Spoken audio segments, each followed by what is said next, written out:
As flood looms, North Dakota's largest city back to bagging. Fargo, ND.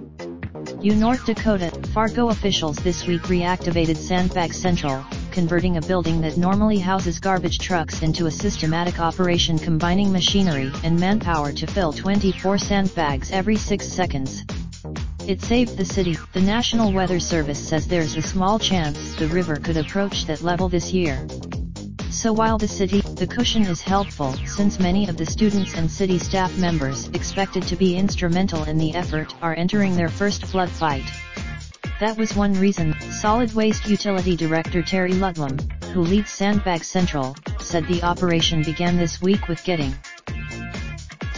Even so, volunteers produced 96,000 sandbags on the first day, just 4,000 short of their daily goal in order to make 1 million bags in 2 weeks.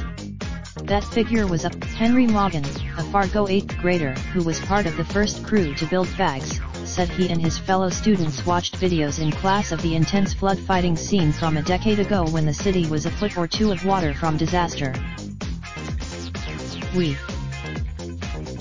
North Dakota government. Doug Burgum,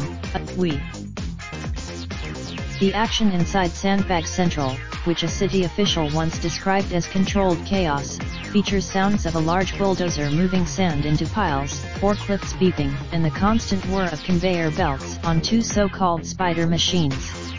The belts drop the sandbags are then stacked on pallets and picked up by forklift drivers who have mastered the art of zigzagging around volunteers, machinery, other pallets, and other forklift drivers. It's Fargo, a city of about 122,000, has long struggled with flooding due to the flat topography of the Red River Valley. The city has spent some $430 million in the past decade on other steps to lessen the threat. More than about 52 miles of emergency levees were built in 2009 when the river crested at an all-time high of about 41 feet. Should the river approach? Certainly.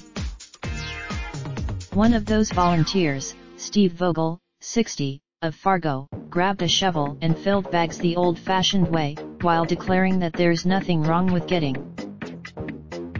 it. Cody Nerschel, who was a North Dakota State University student when he helped in the 2009 effort, said there's an amazing search for location/city. Raindrop, truck top smoking, no cooking the hot pot. Fucking on your bitch, yeah, that. Looking up, open the park pot.